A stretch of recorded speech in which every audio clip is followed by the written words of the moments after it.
1. You are going to hear a conversation between Angela and Mr. Ray. Angela is applying to join the library. Listen to the conversation and complete the form below. First, you have some time to look at questions 1 to 5.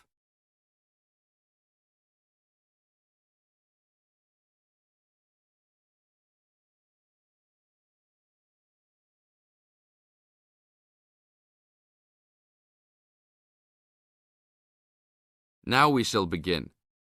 You should answer the questions as you listen, because you will never hear the recording a second time. Hello, how can I join the library? Well, you need to make an application. Would you like to do it now? Yes, if I can. One moment and I'll get the form. Now, I just need to ask you a few questions before you sign at the bottom. Okay. Your full name, please. Angela Mary Price. Price? Yes, that's right. Okay. And your address? Apartment 3, 86 Bridge Street, Pimlico. Bridge Street. That's just near here, isn't it? Yes, not very far. Good. So the postcode must be 2065, right? Yes, that's right.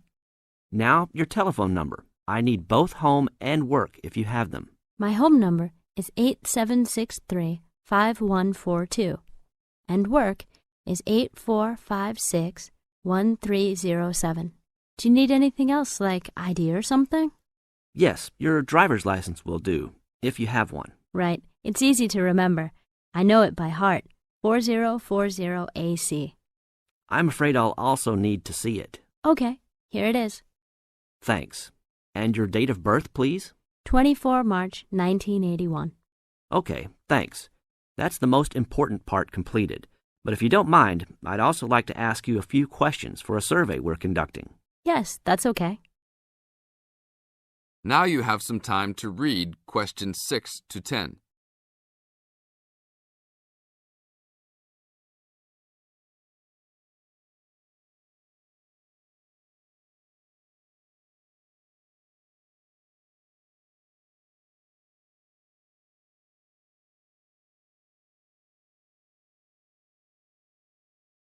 As the conversation continues, answer questions 6 to 10. What kind of books do you like to read? Here's a list to look at. Oh, it varies from time to time, but I always like to relax and learn about other countries I might visit one day. I don't like anything too heavy or serious, unless it's about animals or the environment. I'm not really into sport very much. Anything else? Well, I do like entertaining at home. You know, dinner parties. So I suppose you'll have something for me in that line. The pictures in those books always make me hungry, although they never seem to turn out exactly as they look in the books. Fine. I think that's all I need now, except I need you to sign here on the application form. Oh, and I almost forgot. The membership fee is $20, which is refundable if you no longer stay a member. There you are. Do I sign at the bottom here? Yes, that's right. You can borrow books now if you wish, although your membership card won't be ready until next week.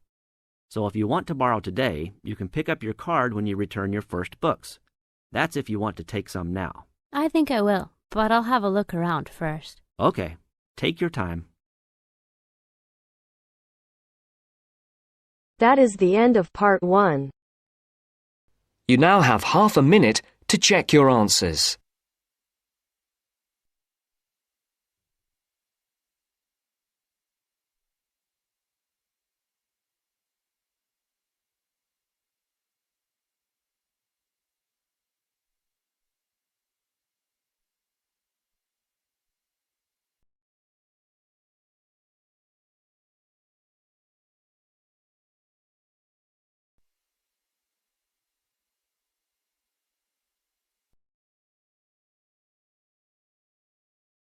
Now turns to part 2.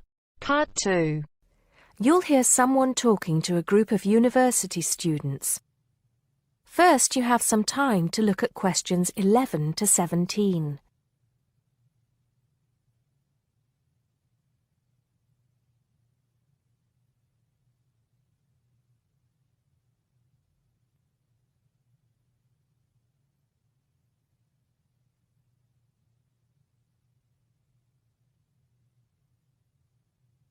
Now listen carefully and answer questions 11 to 17. Good morning, everybody, and welcome to Upton University. I hope you are settling in and beginning to find your way around. I know how confusing it can be when you start life at university, and that's why we have Freshers Week to help you find your feet. Before I go any further, I should perhaps introduce myself. My name is Sally Jackson, and I am the Secretary of the Students' Union, which has organized this week of events for you. You will usually find me in the office on the first floor of this building when I'm not attending lectures. Anyway, down to business. Of course, there are a few things that you are obliged to get done during your first week here. But once you've opened a bank account, if you haven't got one already, seen your director of studies to discuss which courses you are going to take, and signed up with a doctor, there will be plenty of time left to enjoy the events we have arranged for the week. And have we got a lot lined up for you? Throughout the week from Monday to Friday, every morning starting at 10 a.m., there will be orientation and welfare events. These will include tours of the campus, which, as you have probably noticed, is the size of a small town with 9,000 residential students, as well as sessions on developing study skills.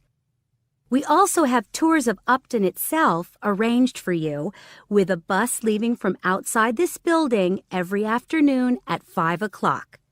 There are a number of interesting things to do and see in and around Upton, so you can expect visits to the castle and museum as well as the popular Ghost Walk.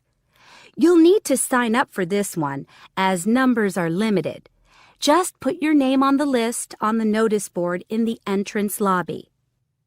An important event is scheduled for Monday, that's the day after tomorrow, when we will be holding the academic fair. This is an opportunity for you to speak to students and academic staff about the courses that are on offer. The academic fair starts at 1 o'clock, by the way.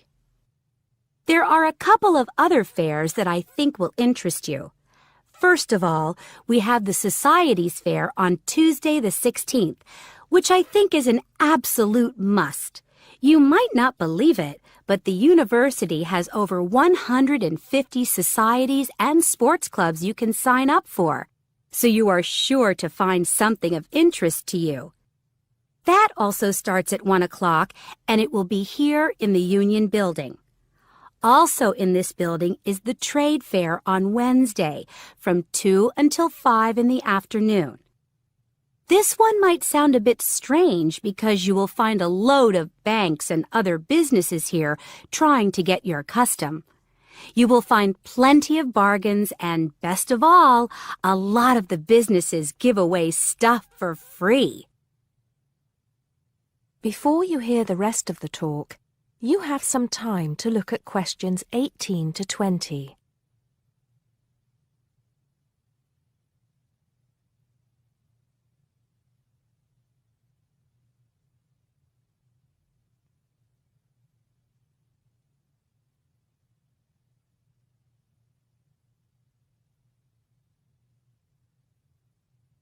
Now listen and answer questions 18 to 20.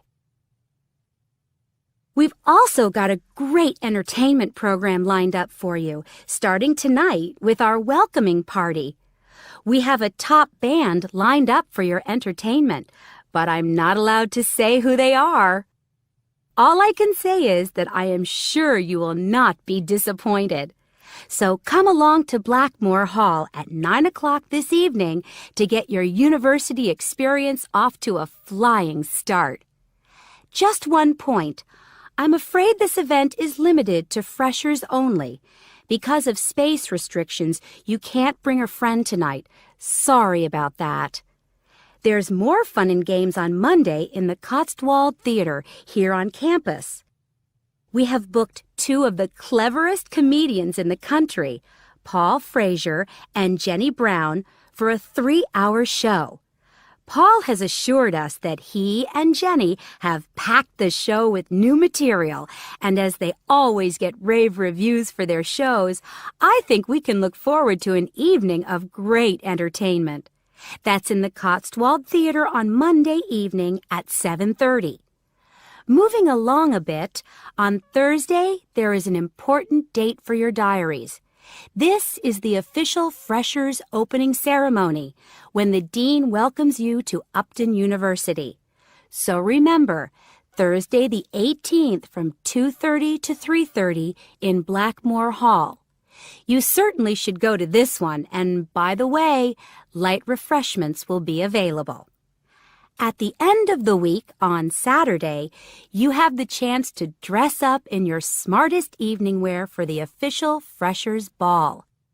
Actually, although it's called a ball, it is quite a relaxed affair, so we are more than happy if you turn up wearing jeans and a t-shirt. The important thing is to relax and enjoy yourselves. Time and place are the same as for this evening's party. Blackmore Hall from 9 in the evening to 3 o'clock in the morning. Right. I think I've covered the most important and exciting events we have lined up for you, but there will be plenty of other things going on throughout the week, so remember to check the notice board in the entrance lobby regularly. Enjoy the rest of the day, and I look forward to meeting as many of you as possible this evening at the welcoming party.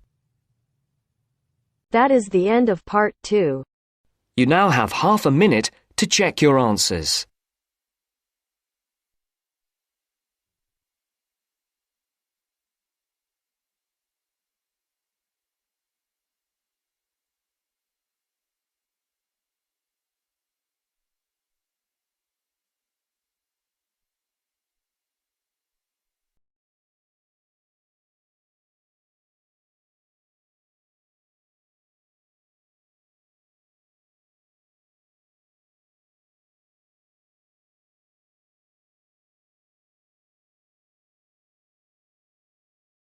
Now turns to part 3. Part 3. You will hear a discussion between students Maria and Jack. In the first part of the discussion, they're talking about their opinions about some of the things in their universities. First, you have some time to look at questions 21 to 26.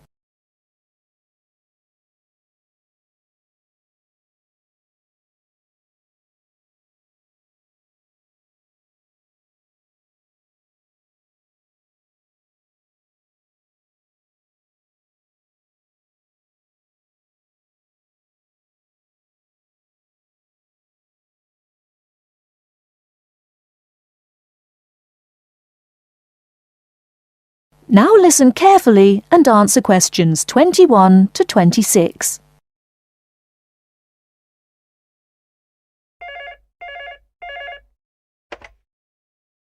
Two four one 4331. Good afternoon. May I speak to Jack Robert, please? Speaking, please. Hi, Jack. This is Maria. Hello, Maria. How are you getting on there? Fine. I arrived in Nottingham yesterday. I've just settled down, and I live on the campus of Nottingham University. Oh, that's good. Do you like the campus? Yes, it's beautiful. What do you think of yours? Edinburgh University? It's marvellous. It's on a hill and very close to the sea. I like it very much. It sounds beautiful. Jack, what's the weather like there? Oh, it's fine and sunny. It's said that the weather here is very nice in summer, but awful in winter. What's the weather like in Nottingham? Well, it's a bit depressing. It's been raining since yesterday. I can't go out, so I have to stay in my room. What about your room? Is it a nice one? Yes, it's small and elegant. How about yours? Mine is an ordinary one. It's a twin study room. I share it with one of my classmates. He's intelligent and very friendly. We're getting on quite well. How's your roommate? She's very nice, but a little bit quiet. She likes reading and seldom speaks. By the way, do you like the Scottish food there? Oh, I like it. It's very delicious. Oh, really? I don't like the food here. It's disgusting. It has no taste. I have to cook for myself in my room. Well, Maria, as the saying goes, when in Rome, do as the Romans do. Come on, don't be too choosy. Oh, someone's at the door. I have to answer it, Maria. I'll call you this evening. Bye. Bye. Ellen, a student union officer, is conducting a survey about the university facilities. She is asking 2 students about their opinions. Before you hear the rest of the talk, you have some time to look at questions 27 to 30.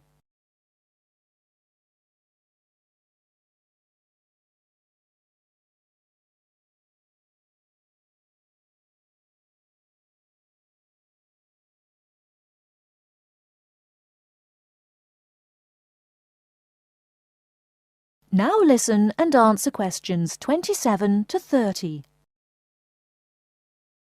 I'm Alan, and I work for the Student Union. Now, I'd like to hear your opinions about a few things in the university. We've asked for some volunteers to help us conduct this survey into how satisfied students are with the university facilities. First of all, let's take the lecture rooms. We could score them, for instance, 1 is excellent, 2 satisfactory, 3 rather poor, and 4 really bad. Robert, you first, please. What do you think about the lecture rooms here? Not so good, I'm afraid. I would score 3. They're too small for one thing. Sometimes we can hardly find a seat. Yes, but that doesn't happen very often. Personally, I think they're all right. They're comfortable, and the acoustics are quite reasonable. It doesn't matter where you sit, you can always hear the lecture. I would give 2 for them. How do you feel about the car parking facilities? Are they adequate? You must be joking. I can never find a car parking space when I need one, and when I finally do, it's a very long walk to the university's teaching building. I'd give it a 4. I'm afraid I also agree. We need more car parks urgently. This is perhaps one of the major shortcomings of this campus. It gets a 4 from me as well. I come to the university 20 minutes early just so I can drive around looking for a parking space. What about the computer centre then? I think it's first class. The software base contains a large selection of learning programs, language games, and word processing facilities.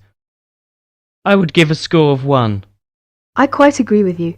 It's very modern and also under the supervision of qualified staff who can offer help to us while we work, should we need them. Oh, good. Well, what do you think of the library facilities? Let's say the periodical room first. Well, I've scored that 3. I'm sorry to have to say, but, I think the room has poor lighting, and I'm disappointed about that. I've given it a score of 1. As far as I'm concerned, it's excellent and well stocked. Thank you, Robert and Mary. Now, let's turn to the photocopying facilities.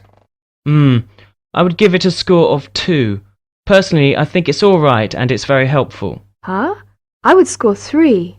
I think it's too expensive for photocopying, and there are not enough machines. Sometimes we have to stand in a line. Okay.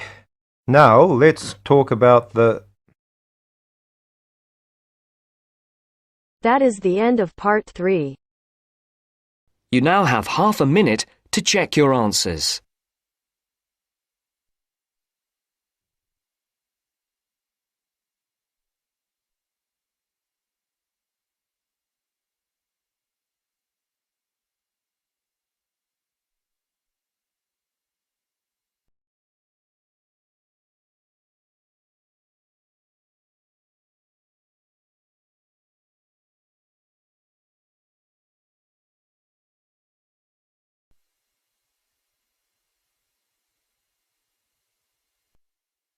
Now turns to part 4. Part 4. You are going to hear a lecture about the geographic information about Australia. You now have some time to read questions 31 to 40.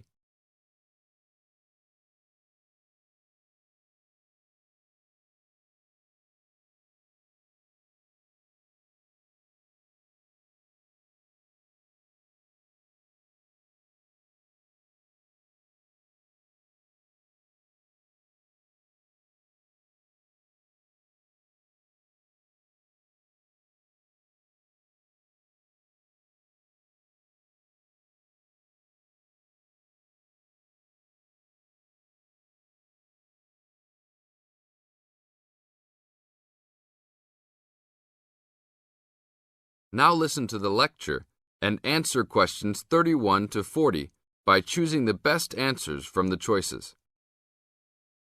Good morning, everybody. We'll continue to look at Australia, and today look at one of its greatest natural challenges, water for the agricultural sector. As the only nation to occupy an entire continent, Australia has a unique environment, with much of it very flat and dry. One notable feature of the Australian continent is that it is the lowest of the continents. The average elevation is less than 300 metres, compared with the world's mean of 700 metres, and its highest mountain is only 2,228 metres, so it is overall a very flat country. It is also dry. In fact, Australia is the driest, after Antarctica, of the continents. Yet Australia has extremes of climate and topography. There are rainforests and vast plains in the north, snowfields in the southeast, deserts in the centre, and fertile croplands in the east, south, and southwest. And Australia contains some of the wettest areas on Earth. In western Tasmania and on the northern Queensland coast, but half of the continent has an annual rainfall of less than 300 millimetres each year, and only 20% has more than 600 millimetres each year. A major problem is that the limited water resources do not match up with where water is consumed. The major water resources are in northern Australia and Tasmania, whereas most of the agriculture and people are in southeastern mainland Australia. The agricultural sector is the largest consumer of both self-extracted and main-supplied water, using over 70% of total net water consumption. Electricity and gas supply, and water, sewerage and drainage services use notable amounts of self-extracted water. However, net consumption in the household sector is the lowest, just 8% of total net water used. Australia's water use increased by 25% over the decade between the mid-1980s and mid-1990s. Much of this increase was due to irrigated agriculture, which, as noted earlier, accounts for over 70% of national water demand. Since the mid-1990s, the growth and profitability of irrigated agriculture has outstripped the dryland agriculture sector. Irrigated commodities contributed almost a third of total farm exports in the mid-1990s. The results of a special government report in 2000 showed that if today's water use arrangements continue, the water needs of the rural industries will outstrip water availability by about 2020. Irrigated agriculture, Australia's major water-using sector, would be seriously affected by the shortfall. And although groundwater underlies large areas of Australia, it accounts for only 4% of water use. So, clearly, apart from water for households, which mainly comes from dams or rivers, it is the rural sector where efforts towards water conservation are particularly directed. In this sector, the largest consumers of water are the meat and wool industries. One of the major problems in considering sustainable agriculture is the large amount of irrigated water used to produce these products. Some of the crops, such as wheat, maize, and soybeans, also use a lot of water. Furthermore, many crops are grown in dry areas, where up to half the available water evaporates from the soil surface or seeps down too low into the ground for the plant roots to reach it. Well, that's all we have time for this morning. You will be able to do further study on this topic in the library, and I have a handout here with references for those who want to come out to the front to collect it. Next week, we'll look at outback farming and... That is the end of part 4. You now have half a minute to check your answers.